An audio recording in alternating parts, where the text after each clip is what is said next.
it has done is range. And you can see that on the monthly and weekly really, really clearly. If you're looking on the daily and the 4-hourly chart, it looks like it's retraced heavily, but that's only because of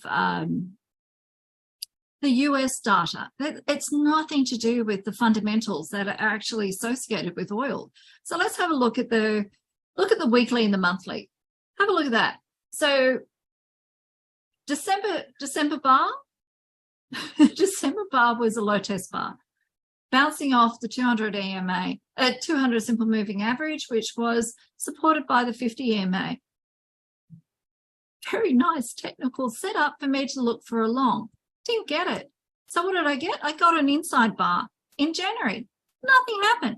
Seasonally, what's meant to happen at the end of January? We're meant to see a really big move because of what's happening with the Northern Hemisphere and demand for oil. Didn't get it. On the daily chart, still going sideways, absolutely sideways. Where we closed on Friday, and that was only and you can see that if I pop down to the daily and the 4-hourly chart, which I'll do next, all you can see here is that you're slowly getting a grind up with lower highs here, lower highs there, and lower highs there. But at the end of the day, you still are, you're below the 20 EMA, you are still ranging, and we've been ranging since jolly middle of November. So have we got any direction? No, absolutely none. And to make it worse on the, excuse me, on the monthly, we're still sitting between the 20 EMA, the 200 simple moving average. This 200 simple moving average is flat.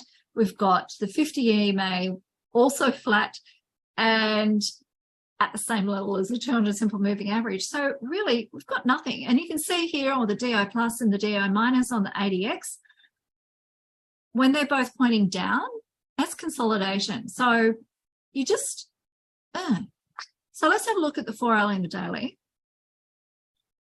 And we can see, okay, we had two high test bars bouncing off the 50 EMA and down it came. Consolidated, and then that's non-farm payrolls and straight down it came. But when you look at it on the big screen, on the bigger frames, that's where I prefer to trade on large commodities like oil and gold, so I don't get chewed up, is the fact that it is still ranging. Haven't got anything. So trying to dig through and trying to find some fundamentals that can support what's happened. It's not necessarily oil at demand and supply components, guys. It's what's happened in the US, what's happened with interest rates, what's happened with everything else but oil. Because the meeting, excuse me,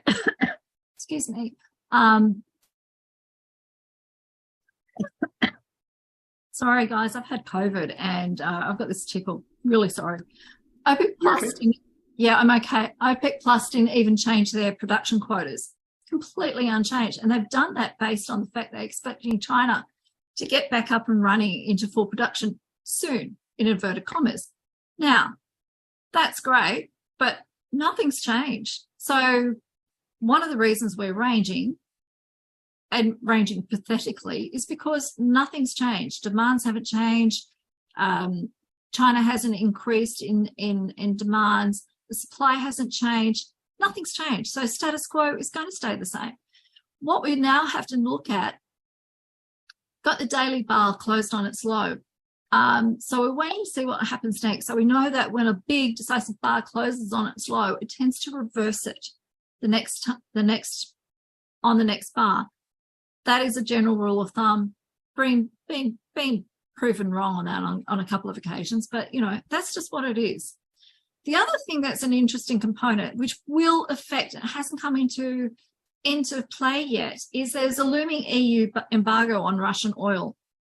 So when that comes into play, you start to get the moving parts with the demand and the supply side of things. That should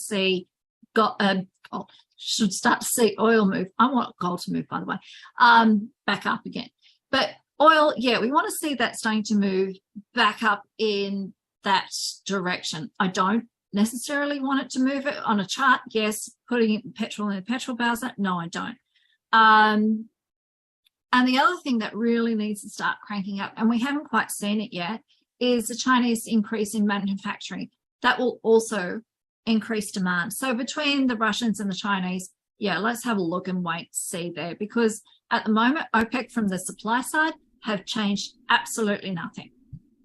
And that's why we're ranging.